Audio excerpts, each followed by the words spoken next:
విచారమైనను బాధనైనను కలుగ చేయును. దేవుని మాటలను మన కొరకు ఆశీర్వదించును గాక. చంద్రబాబు అని చెప్పండి. చాలా జాగ్రత్తగా మీరు ఈ మాటలు మీరు వినాలి. బైబిల్ గ్రంథంలో 66 పుస్తకాలు ఉన్నాయి. పాత నిబంధనలో 39 పుస్తకాలు, కొత్త నిబంధనలో 27 పుస్తకాలు, కలిపితే మొత్తం 66 పుస్తకాలు. ఈ 66 పుస్తకాలలో పాత నిబంధనలో పెద్ద ప్రవక్తలు అని పిలువబడినటువంటి పుస్తకాలు కొన్ని ఉన్నాయి. వాటిల్లో యెషయా గ్రంథము, ఇర్మియా గ్రంథం, యెహెజ్కేలు గ్రంథం, దానియేలు గ్రంథం, జకర్యా గ్రంథం, 5 పుస్తకాలు. వీళ్ళని బైబిల్ పండితులు ఏమంటారంటే పెద్ద ప్రవక్తలు అంటారు. ఇంగ్లీష్లో మేజర్ ప్రాఫిట్స్ అంటారు. Major prophets and minor prophets. పెద్ద ప్రవక్తల జాబితాలో 5 భక్తులు వస్తారు. ప్రవక్తలు ఒక ఆయన యెషయా, ఇంకొక ఆయన ఇర్మియా, ఇంకొక ఆయన యెహెజ్కేల్, ఇంకొక ఆయన దానియేలు, ఇంకొక ఆయన జకర్యా. ఈ 5 కూడా పెద్ద ప్రవక్తలు అంటారు. ఎందుకు వీళ్ళని పెద్ద ప్రవక్తలు అన్నారు అంటే ఈ 5 పుస్తకాలు మీరు చదివితే ఏదే పుస్తకాలు గుర్తుపెట్టుకోవాలి. యెషయా, ఇర్మియా, యెహెజ్కేలు, దానియేలు, జకర్యా. ఈ 5 పుస్తకాలు మీరు చదివితే ఈ 5 పుస్తకాలలో ఈ 5 ప్రవక్తలు యేసుక్రీస్తు జననాన్ని గురించి, యేసుక్రీస్తు మరణాన్ని గురించి, యేసుక్రీస్తు శిలువ శ్రమల గురించి, యేసుక్రీస్తు పునరుత్థానం అంటే ఇది చనిపోయి తిరిగి లేవటం గురించి, ఇంకా చెప్పాలి అంటే భూమి మీద వెయ్యేళ్ళ పరిపాలన గురించి ఈ 5 ప్రవక్తలు కూడా చక్కగా ప్రవచించారు. అందుకే నేను ఏమన్నారంటే బైబిల్ పండితులు పెద్ద ప్రవక్తలు అన్నారు. They all are major prophets. Minor prophets అంటే చిన్న ప్రవక్తలు. చిన్న ప్రవక్తల జాబితాల్లోకి ఎవరు వస్తారు? ఇక మిగిలిన వాళ్ళు ఉన్నారు కదా, యోనా, నహూము, హబక్కూకు, యోవేలు, ఓబద్యా, జఫన్యా, మలాకి, హగ్గై. వీళ్ళందరూ కూడా చిన్న ప్రవక్తల కిందకు వస్తారు. వాళ్ళ పని ఆ ఇశ్రాయేలు దేశంలో వాళ్ళ యొక్క ప్రజల యొక్క తిరుగుబాటును బట్టి, మూర్ఖత్వాన్ని బట్టి శత్రువులకు దేవుడు వారిని అప్పగించిన విధానం ఆ ప్రవక్తలు వాళ్ళ గ్రంథాల్లో రాస్తారు. ఇప్పుడు మనం చదువుకున్నటువంటి విలాప వాక్యముల గ్రంథం పిల్లల ఎన్ని అధ్యాయాలు ఉన్నాయి? 5 అధ్యాయాలు ఉన్నాయి. ఈ 5 అధ్యాయాలు ఎవరు రాశారు అంటే ఇర్మియా ప్రవక్త రాశాడు. చాలా జాగ్రత్తగా ఇర్మియా ప్రవక్త రాసిన 2 పుస్తకాలు ఏమంటే, ఒకటి ఇర్మియా గ్రంథము, రెండవదిగా విలాప వాక్యముల గ్రంథం. ఇర్మియాని దేవుడు ఒక ప్రవక్తగా వాడుకున్నాడు. ఇర్మియా అనేటటువంటి మాటకి అర్థం ఏమిటి అంటే విలపించుట, వీపింగ్. వీపింగ్ అంటే ఏడ్పు లేదా రోదనము లేదా కన్నీరు. ఇర్మియా అనేటటువంటి మాటకి అర్థము రోదనము, విలపించుట, అంగలార్చుట అనేటటువంటి అర్థం కూడా వచ్చింది. ఇశ్రాయేలీయుల మధ్యలో ఇర్మియాని దేవుడు 80 సంవత్సరాలు ఒక ప్రవక్తగా వాడుకున్నాడు. ఇవన్నీ కూడా మన బైబిల్ కాలేజీలో మాస్టర్ టీచ్ చేస్తాను. సో మీకు కూడా కొన్ని నేర్చుకోవాలి అనే ఆశ మీలో చాలామంది ఉంది కాబట్టి చరిత్ర చెప్తున్నాను. ఇర్మియాని 85 సంవత్సరాలు దేవుడు ప్రవక్తగా వాడుకున్నాడు. ఇర్మియాకి పెళ్లి లేదు, ఇర్మియాకి పిల్లలు లేదు. దేవుడు అంటాడు ఇర్మియాతో, ఇర్మియా నువ్వు నాకు నాజీరు చేయబడిన వాడవు అంటాడు. నువ్వు నాకు నాజీరు చేయబడిన వాడివి అంటే నాకు నువ్వు వ్రతము చేయబడిన వాడివి, నాకు నువ్వు ప్రతిష్ఠ చేయబడిన వాడివి కనుక నేను నీ తల్లి గర్భములో రూపింపబడక మునిపే నేను నిన్ను ఒక ప్రవక్తగా నేను నిన్ను ఎన్నుకుంటున్నాను. కాబట్టి నువ్వు ఇక్కడ పెళ్లి చేసుకోకూడదు. నా కొరకు నువ్వు వ్రతములో ఉండాలి. నేను ఏది నీకు చెబుతానో అది నువ్వు రాజులకు చెప్పాలి. నేను నీకు ఏదైతే చెప్తానో అది ప్రధానులకు చెప్పాలి. నేను నీకు ఏదైతే చెప్తానో మంత్రులకు చెప్పాలి. నేను నీకు ఏదైతే చెప్తానో సామాన్య ప్రజలకు కూడా నువ్వు ఆ మాట చెప్పాలి. నా నుండి వినిన మాటలను రాజు మొదలకు ఈ సామాన్యుల వరకు నువ్వు చెప్పాలి. వారు వినినా వినకపోయినా, ఆ మాట చెప్పండి, విన్నా వినకపోయినా, చెప్పండి చెప్పండి చెప్పండి, విన్నా వినకపోయినా. చర్చికి వచ్చే వాళ్ళు 2 రకాలు ఉంటారు. కొంతమంది వాక్యములు శ్రద్ధగా వినేవాళ్ళు ఉంటారు. మరి ఒకళ్ళు ఎవరు అంటే ఎప్పుడు వినే వాక్యం కదా, ఎప్పుడు వినే వాక్యం కదా. నేను చిన్నప్పటి నుంచి వింటున్నాను వాక్యం. చిన్నప్పుడు ఏంటి, రక్షణ పొందిన కొత్త నుండి నేను వింటున్న వాక్యం కదా, నాకు తెలియని విషయాలా అని కొంతమంది నిర్లక్ష్యంగా దేవుని మాటలు వినేవాడు కూడా ఉన్నారు. ఇక్కడ ఇర్మియాతో అంటాడు, నేను నీకు ఏ మాటలైతే చెప్తానో ప్రజలకు చెప్పు, రాజులకు చెప్పు, ప్రధానులకు చెప్పు, సామాన్యులకు చెప్పు. వారు విన్నా బుద్ధి మాట, విన్నా వినకపోయినా, వింటే ధన్యులు, వినకపోతే నేను చూసుకుంటా అని దేవుడు ఇర్మియాని ఒక అద్భుతమైన ప్రవక్తగా వాడుకున్నాడు. ఇర్మియాకి ఎంత భారం అంటే, దేవుడు చెప్పిన మాటకు లోబడి ఇర్మియా పెళ్లి చేసుకోండి. తన జీవితం అంతా దేవుని బలిపెట్టి మీద పెడతాడు. దేవుని కొరకు నిష్టగా ప్రతిష్టగా వాడబడ్డాడు. ఇర్మియా చెప్పిన కొన్ని ప్రవచనాలు రాజులకి ఇంపుగా లేనందున మాట్లాడితే ఇర్మియా ఏమంటాడంటే, ఓ రాజులారా, ఓ రాజా, ఓ మంత్రులారా, ఓ సామాన్యుల ప్రజలారా, మీరు మీ పాపములను విడిచిపెట్టకపోతే, మీరు గనక విగ్రహాల వైపుకు తిరుగుతూ దేవుని తట్టు తిరగటం మీరు మానేస్తే మిమ్మలను దేవుడు శత్రువులకు అప్పగిస్తాడు. శత్రువులు వచ్చి మిమ్మలను ఇబ్బంది పెడతారు అని మాట్లాడితే ప్రతిరోజు రాజుల దగ్గర నిలబడి, వీధుల్లో నిలబడి, దేవాలయం దగ్గర నిలబడి ఇర్మియా ఈ ప్రవచనాలను ఎత్తి మాట్లాడుతూ ఉంటాడు. కొంతమందికి ఎప్పుడు ఆశీర్వాదాల గురించే వినాలనుకుంటారు. కొంతమందికి ఎప్పుడు దీవెన గురించే వాక్యం ఉంటే బాగుండని అంటారు.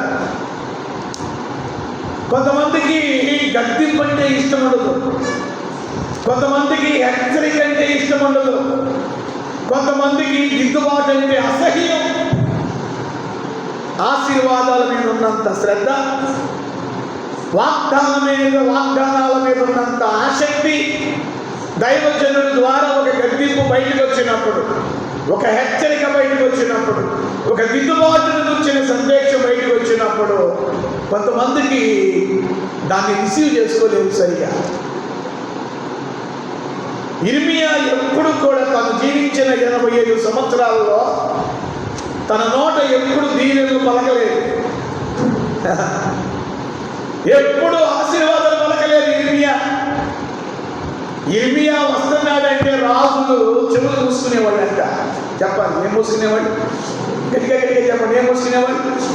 రాజులు చెవులు మూసుకునేవాళ్ళంట, అధిపతులు చెవులు మూసుకునేవాళ్ళంట, సామాన్య ప్రజలు కూడా చెవులు మూసుకునేవాళ్ళంట. ఎందుకు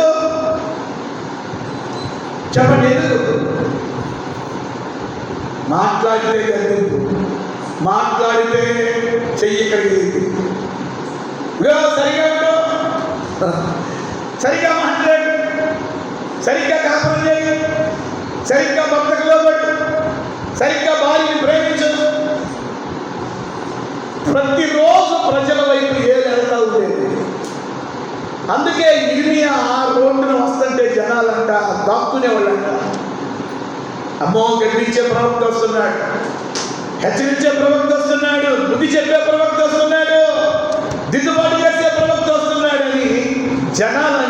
ఇర్మియా కంట కనబడేవాడు కాదంట. అయినా వీధుల్లో గుండా ప్రవచించుకుంటూ వెళ్ళేవాడంట ఇర్మియా. అలాంటి ఇర్మియా జీవితంలో తన దేశాన్ని గురించినటువంటి భారం ఉందండి ఇర్మియాకి.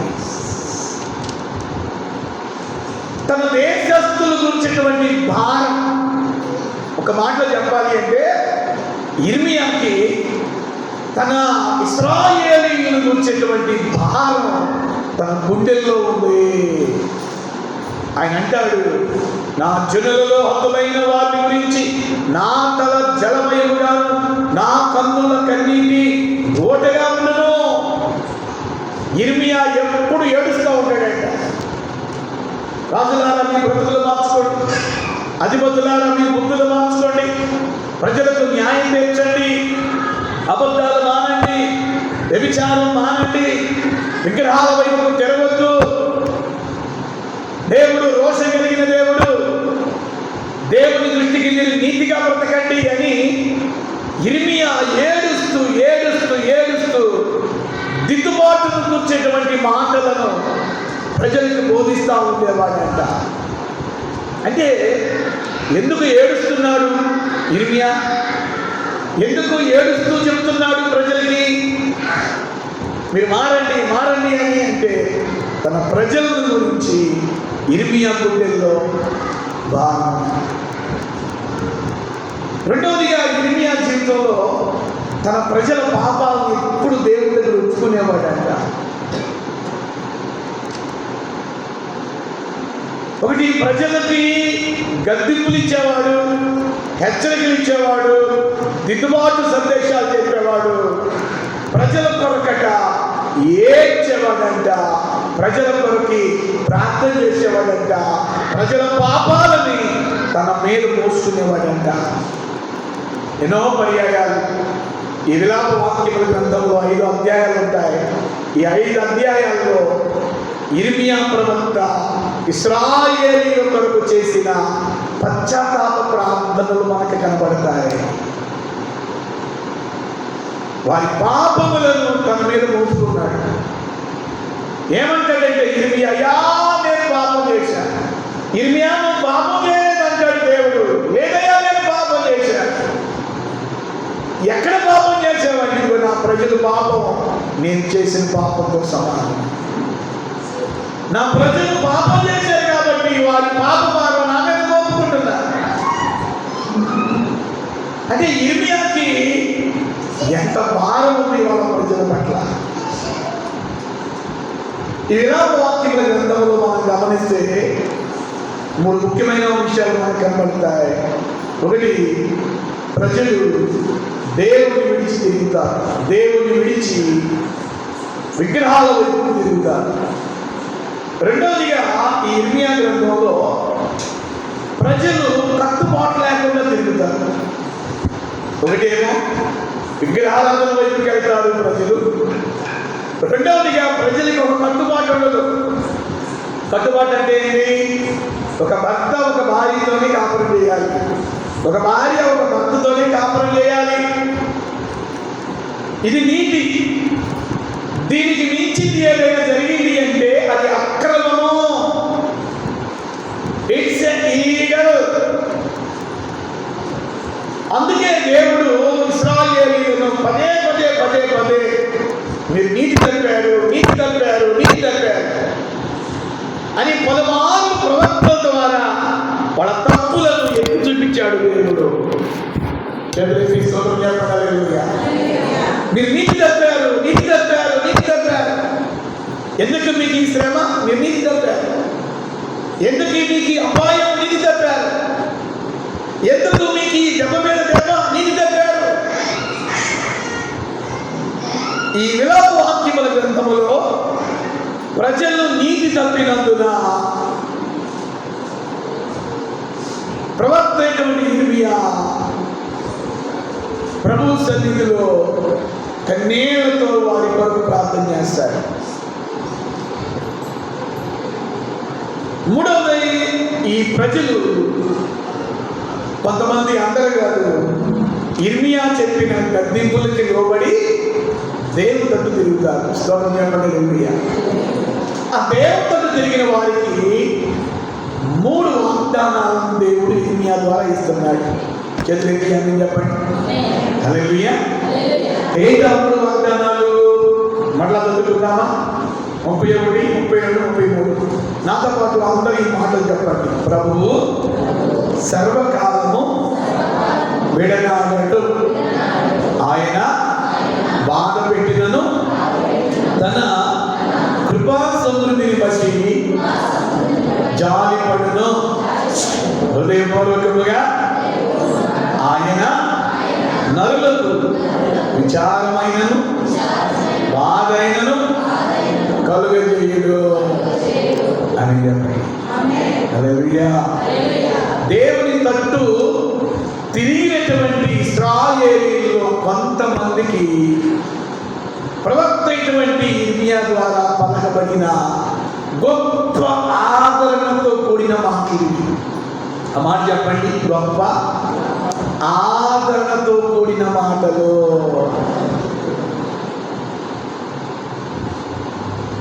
మనకి ఆదరణ ఎక్కడ దొరికిందో తెలుసా?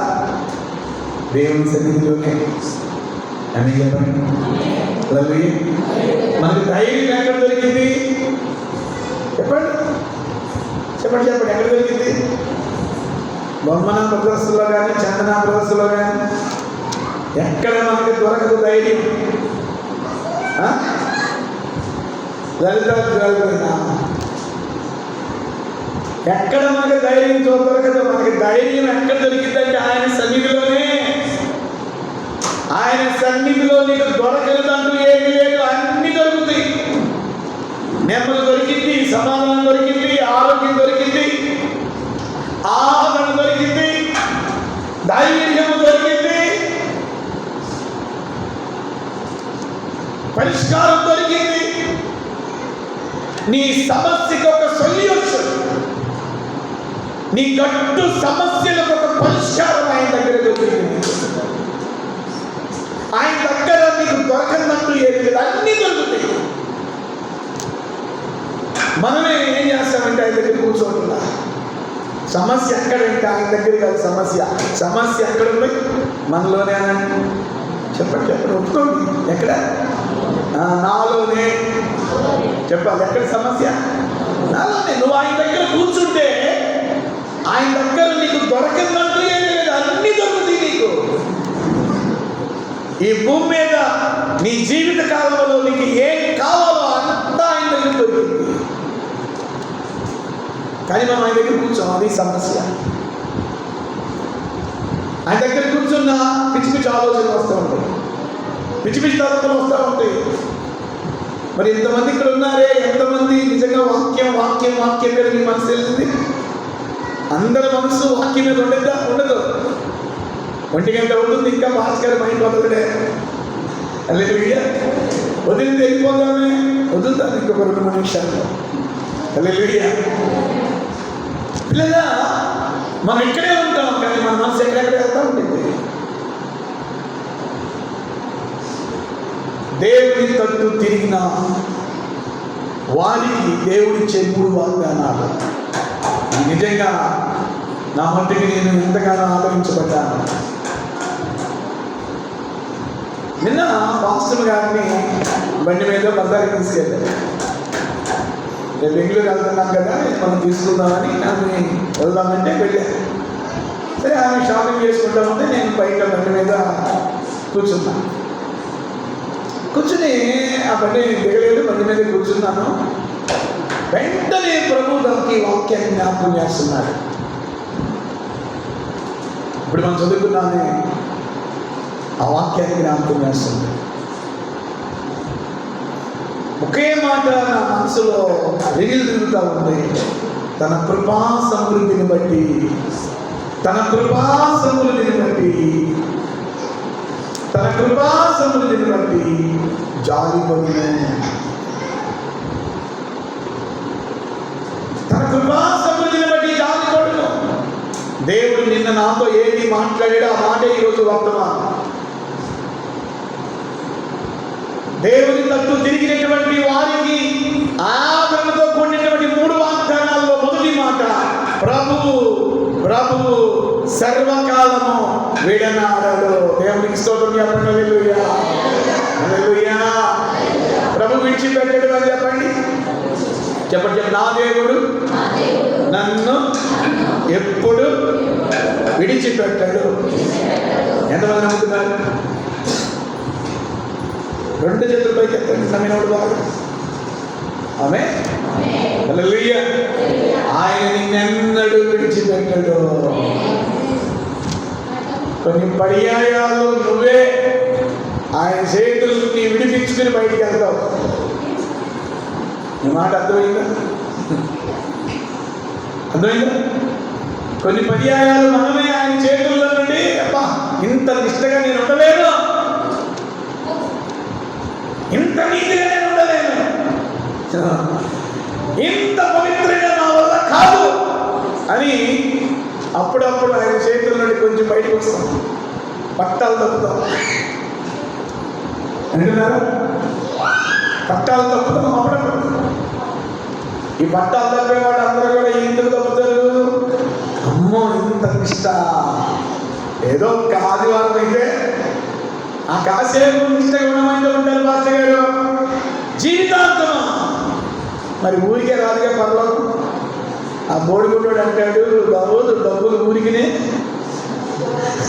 స్తోత్రం చెప్పండి. ఆ బోడిగుండ అతను ఏమంటాడు? ఎజిబా డబ్బులు డబ్బు అంటే ఎట్లా అంటాడు? డబ్బులు ఊరికినే రావు. మరి పరలోకం ఊరికినే వచ్చిందా నిష్ట లేకపోతే? పరలోకం ఊరికినే రాదే. శాస్త్రుల నీతి కంటేను పరిసయ్యుల నీతి కంటేను రాబోయేసింగ్ సంగమా ప్రభు అంటున్న మాట వినండి.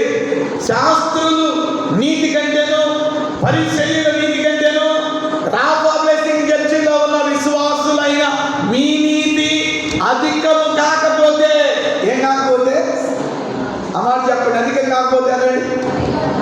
అంటే ప్రభు అంటున్నాడు వాళ్ళ నీతి కంటే మీ నీతి అధికము కాకపోతే మీలో ఎవ్వరు పరలోకంలో ఉండరు అంటున్నాడు ప్రభు. ఆదివారం వరకే కాదు నిష్ట, లెంట్ డేస్ వరకే కాదు నిష్ట, ఉపవాసాలు ఉన్నప్పుడే కాదు ప్రతిష్టత. అందుకే ప్రభు ఏమన్నాడంటే ఇరుకు మార్గం అన్నాడు. ఆ మాట చెప్పండి. ఏ మార్గం? చెప్పండి ఏ మార్గం? ఇరుకు మార్గం. ఇరుకు మార్గం అంటే ఏంటి? అన్ని నిష్ట నిష్ట నిష్ట అని పాస్టర్ గారు అసలు అబద్ధం ఆడుతున్నా అంటాడు. అబద్ధం ఆడకపోతే ఎట్లాగా? 10 ఆజ్ఞలు ఒక ఆజ్ఞ ఏంటి? నీ పొరుగు వానితో అబద్ధం ఆడద్దు. ప్రభు అన్నాడు ఆయన నీ పొరుగు వారితో ఏది ఆశించుందన్నాడు. అంటే 10 ఆజ్ఞలు ఎందుకు ఇచ్చాడు అంటే నువ్వు పరలోకం వెళ్ళాలని. స్తోత్రం చెప్పండి. హల్లెలూయా, హల్లెలూయా. పిల్లరా ప్రభు అన్నాడు 2 మార్గాలు చెప్పాడు. ఇరుకు మార్గం, విశాల మార్గం. ఇరుకు మార్గం అంటే ఏంటన్నాడు? పరలోక మార్గం. విశాల మార్గం అంటే ఏంటన్నాడు? నరకం. సో పిల్లరా ఈ యొక్క ఇరుకు మార్గంలో అన్ని రిస్ట్రిక్షన్స్ అనండి. ఇంగ్లీష్ మాట్లాడండి. ఏంటి రిస్ట్రిక్షన్స్ అంటే ఏంటి? షరతులు.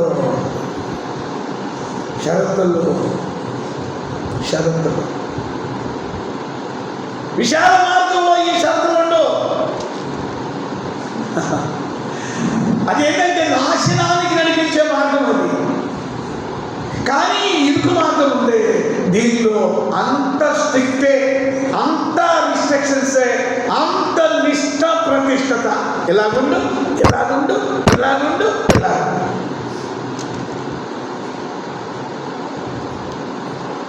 అంతే కదా?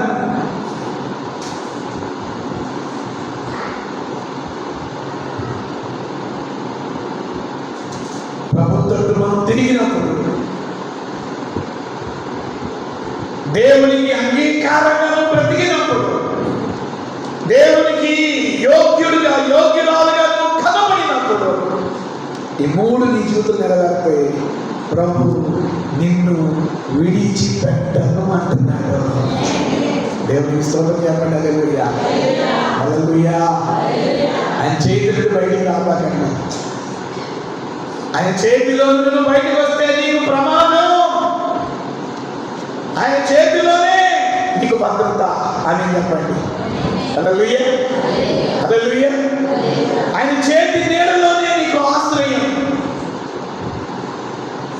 కనుక నా ప్రియమైనటువంటి దేవుడి పిల్లలారా, ప్రభు మనతో మాట్లాడుతున్నాడు.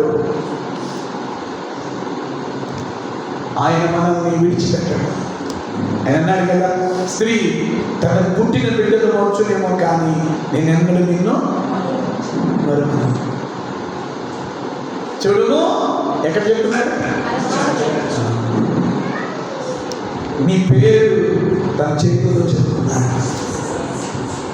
ఇంకో మాట అంటాడు, పర్వతములు తొలగిన మెట్టలు తత్తరిన నా కృపను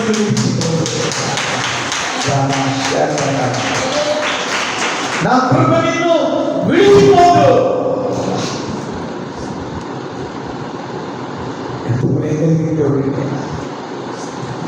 ఆయన అర్థం చేసుకుంటే ఆయన చేతిలోకి మనం తెలుసుకోవాలి. అప్పుడప్పుడు మనం ఆయన చేతి నుండి తప్పుకుని వెళ్ళిపోతాం.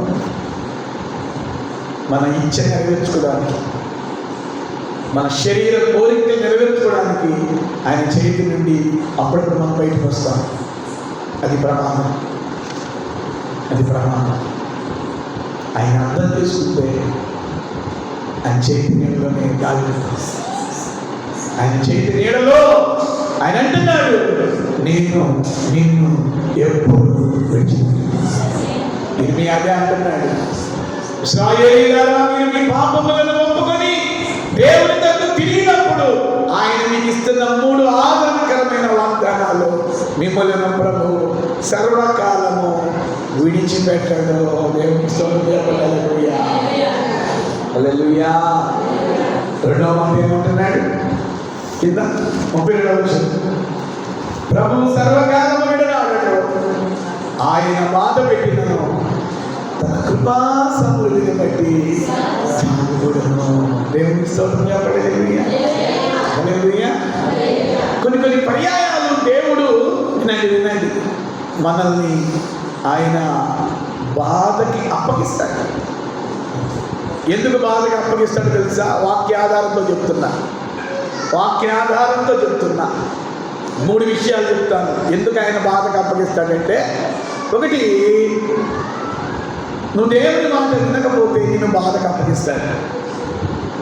ఇంత వాక్యం వింటున్నా, ఇంత వాగ్దానాలు మీరు వింటున్నా, ఇంత సందేశం మీరు వింటున్నా, మీరు దేవుని మాటకు లోపడకపోతే, మీరు దేవునికి భయపడకపోతే, దేవుని ఆజ్ఞల ప్రకారం మీరు జీవించకపోతే ఖచ్చితంగా దేవుడు మనల్ని బాధకు అప్పగిస్తాడు. ఆ బాధకు అప్పగించడానికి కూడా ఒక కారణం.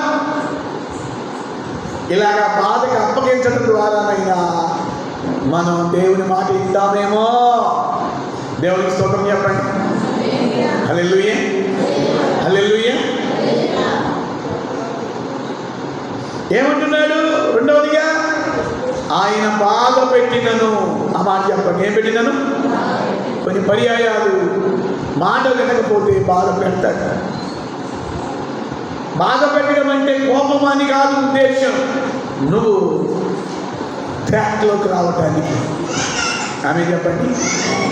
మిమ్మల్ని అయినా, హలో వింటున్నారా? లైవ్లో కూడా ఎంతైతే వింటున్నారో, విశ్వాసులనే కాదు సేవకులమైన మమ్మల్ని కూడా కొన్ని పర్యాయాలు దేవుడు బాధకి అప్పగిస్తాడు. మేమేదో స్పెషల్ అని కాదు, మీరేదో తక్కువని కాదు, కొన్ని పర్యాయాలు అప్పగిస్తాడు. అప్పగించినంత మాత్రాన ఆయనకి ఏదైనా కోపం కలిగించే పనులు చేసామని కాదు కాదు కాదు. ఆ బాధకి అప్పగించడంలో కూడా ఏముందంటే ప్రేమ. చెప్పబడి గట్టిగా. నేను ఒక 4 days బ్యాక్ ఒక వీడియో చూశాను. ఆ వీడియోలో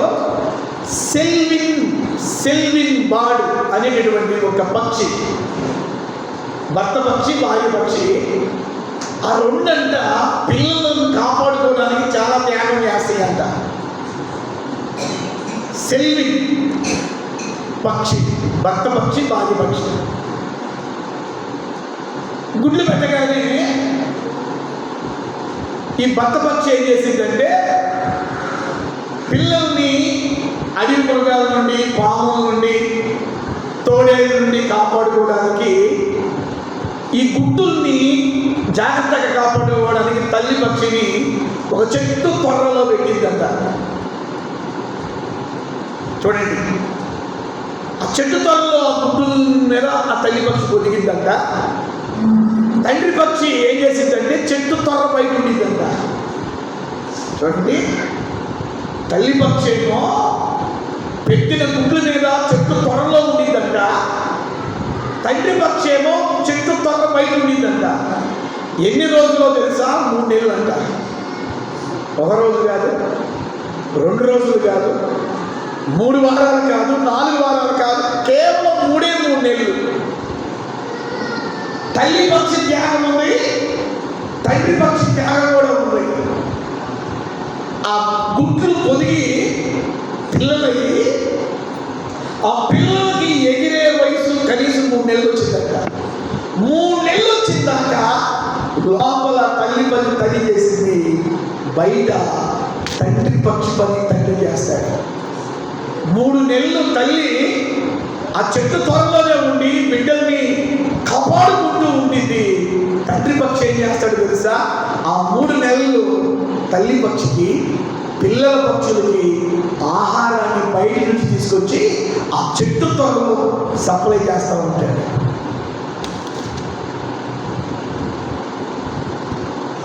పాములకు కనబడకుండా, క్రూర మృగాలకు కనబడకుండా, తోడేళ్ళకి కనబడకుండా తండ్రి పక్షి ఏం చేసిందో తెలుసా? బయట పిల్లల ఆకులతో, పచ్చటి ఆకులతో, మట్టితో అలికేసిందంట ఆ చెట్టు త్వర కనబడకుండా. ఇక్కడ నేను మీకేం చెప్పాలనుకున్నాను తెలుసా?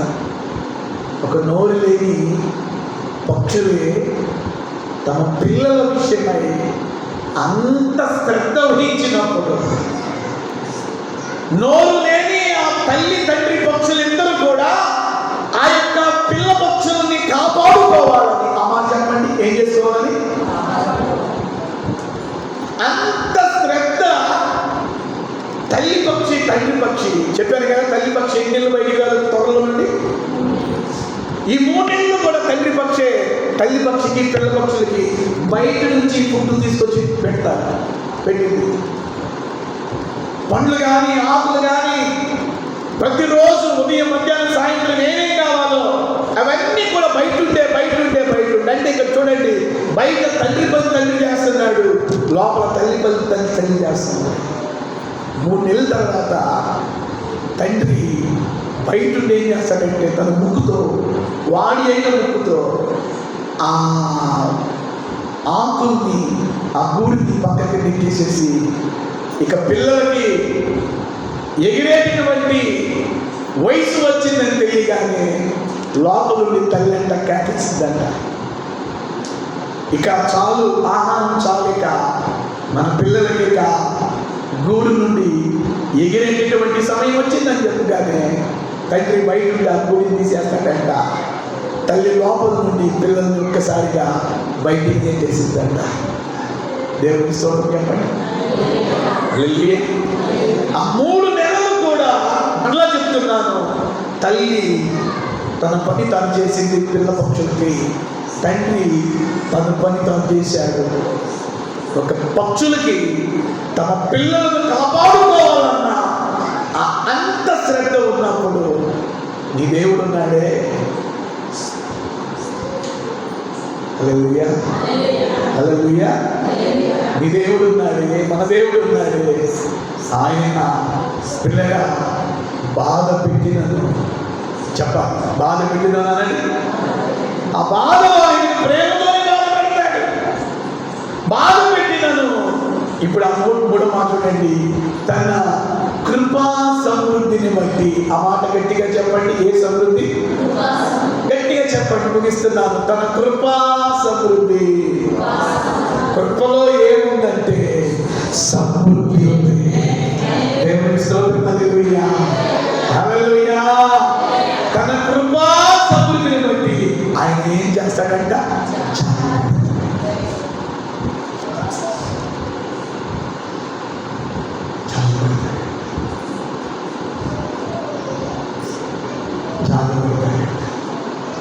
మనం బాధపడతా ఉంటే మనం జాలిపడేవాడు ఎవరు లేరు. మనం బాధపడతా ఉంటే నీ బంధువులే, నీ రక్త సంబంధికులే, నీ అక్క తమ్ముళ్ళే, అన్నజనులే ఎవరు జాలిపడరు. అయ్యో అందరూ ఎవరు. నువ్వు బాధపడతా ఉంటే నీ దేవుడు ఉన్నాడే, నీ ప్రభు ఉన్నాడే. ఏ దేవుడైతే నీ కొరకు ఆకాశానికి భూమికి మధ్యన ఆ నిలువుపై ఎండపెయ్య మీద వేలాడదీయబడి తన తల మీద ముడగీయటం, తన ప్రక్కలో బల్లం కొట్టు, తన కాళ్ళకి శిల, తన చేతులకు శిల, 39 తొడ దెబ్బలు మన కొరకు ఆయన భరించాడే. ఆయన మనుషులకు లాగా ఆయన చూస్తూ ఉండేవాడు కాదు. ఈరోజు దైవజనుడు నేను ప్రవచిస్తున్నాను. సంగమా, మీ మీద ఎప్పుడు జాలి పడినా, జాలి పడవకపోయినా నీ మీద జాలి పడేవాడు ఉన్నాడు. దేవుని స్తోత్రం చెప్పండి. హల్లెలూయా, హల్లెలూయా, హల్లెలూయా. ఆయన తన కృపా సమృద్ధిని బట్టి నీ మీద జాలి పడును. ఆమేన్ చెప్పండి. హల్లెలూయా. ఇందాక ఆత్మీయ తల్లి గారు ఒక మంచి మాట చెప్పింది. శ్రమలు, కష్టాలు శాశ్వతంగా ఉండవు. నిజంగా నాకు ఎంతో ధైర్యాన్ని కలిగించింది అన్నమాట. శాశ్వతంగా ఉండదు. శాశ్వతంగా కష్టాలు ఉండవు, శాశ్వతంగా ఇబ్బందులు ఉండవు, శాశ్వతంగా అప్పులు ఉండవు. ప్రతిదానికి ఒక ముగింపు ఉంటుంది. ఆమె చెప్పండి. హల్లెలూయా. ప్రతిదానికి ఒక ముగింపు. నీ శరీరంలో అనారోగ్యానికి కూడా శాశ్వతంగా ఉండదు, దానికి కూడా ఒక ముగింపు ఉంది. ఏమిటి ఆ ముగింపు అంటే? ఆయన అన్నాడు, నా గాయముల ద్వారా నీకు నేను స్వస్థత ఇస్తాను. హల్లెలూయా, హల్లెలూయా. ఆయన ఒక్కసారి అలా అంటే చాలు. ఆమె చెప్పండి. ఆ కందుకూరులో ఒక అన్న ఉన్నాడు, బ్రదర్ చర్చి పాస్టర్ గారు. మేము ప్రతి మంగళవారం ఒక్కొక్క సేవకుని దగ్గర ఒక 9 మంది ఇంకా ప్రార్థనా పనులు. మేము ఎవరితో కలవ సేవకులతో ఒక 9 మందిని మా మనసులు కలిసి, నాకంటే వయసులో పెద్దోళ్ళు వాళ్ళందరూ ఒక్కొక్కళ్ళకి 50, 60, 65, 67. వాళ్ళందరిలో చిన్న పాస్టర్ గారు నేను. వాళ్ళు బాగా నేనంటే ఇష్టపడతారు.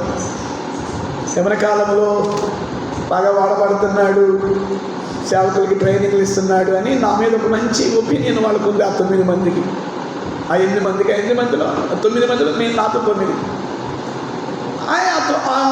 మా 9 మందిలో ఒక ఆయనకి, ఆయన అన్న బృందావనంలో సేవ చేస్తుంటాడు. చాలా యాక్టివ్గా ఉంటాడు దేవుని పనిలో, మంచి సేవకుడే. రీసెంట్గా హార్ట్ చెకప్ చేసుకోవడానికి వెళ్తే ఆ హార్ట్లో 3 వాల్స్ కూడిపోయినాయి అని చెప్పారంట.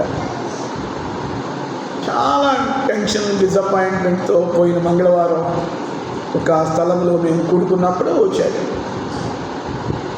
ఏందన్నా డల్లున్నామంటే, డాక్టర్ చెకప్కి వెళ్ళాను, హార్ట్లో అప్పుడప్పుడు పెయిన్ వస్తుంటే చూపిస్తే యాంజియోగ్రామ్లో 3 హోల్స్ ఊడిపోయినాయి, బ్లాక్స్ వచ్చినాయి అని చెప్పారు. 3 బ్లాక్స్ అయినాయి అని చెప్పారు.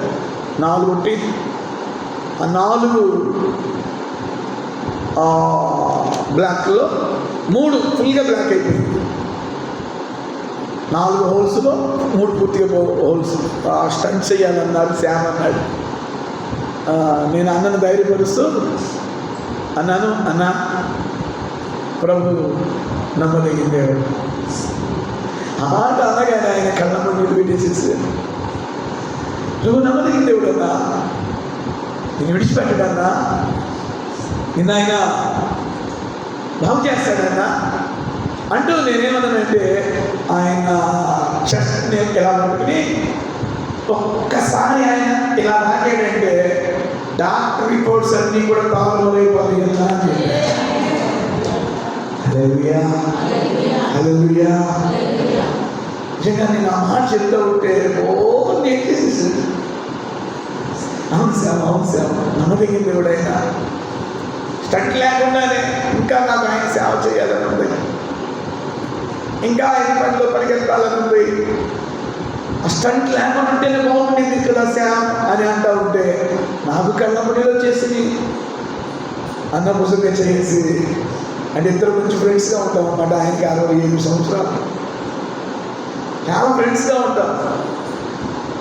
ఉదయం చేసి అన్నా ధైర్యంగా ఉన్నాను అన్న, ఒక్క సెకండ్ అన్న అలా తాగామంటే ఇలా బాగుంటుంది అన్న, రిపోర్ట్స్ అన్ని నార్మల్ వస్తాయి అన్న అని చెప్పగానే నిజంగా మీరు నమ్ముతారు లేదు, నిజంగా ఆయన అన్నమాట చాలామంది నన్ను ధైర్యపరిచారు కానీ నీ మాట వాళ్ళ మాట కంటే చాలా నాకు బలాన్ని ఇస్తుంది, చాలా నాకు ధైర్యాన్ని ఇస్తుంది, చాలా నాకు విశ్వాసాన్ని ఇస్తుంది. అందరూ పలికే మాట వేరు, అభిషేకించబడ్డ సేవకులు పలికే మాట అది బలాన్ని ఇచ్చింది, అది ధైర్యాన్ని ఇచ్చింది, అది శక్తిని ఇచ్చింది. దేవుని స్తోత్రం. హల్లెలూయా, హల్లెలూయా. ఆయన తట్టు తిరిగినప్పుడు పిల్లల ఆయన విడిచిపెట్టాడు. నెంబర్ 1. రెండవదిగా బాధ కొంతకాలమే. ఆ మాట చెప్పండి, బాధ కొంతకాలం అనండి. హల్లెలూయా. మూడవదిగా ఏమంటాడంటే తన కృపా సమృద్ధిని బట్టి జాలి. దేవుని స్తోత్రం చెప్పండి. హల్లెలూయా. ఈరోజు నేను మీ అందరికీ ఒక ప్రత్యేక ప్రార్థన చేయబోతున్నాను. నా దేవుని జాలి మీ మీదకి దిగును కాక. అందరు లేచినప్పుడు నేను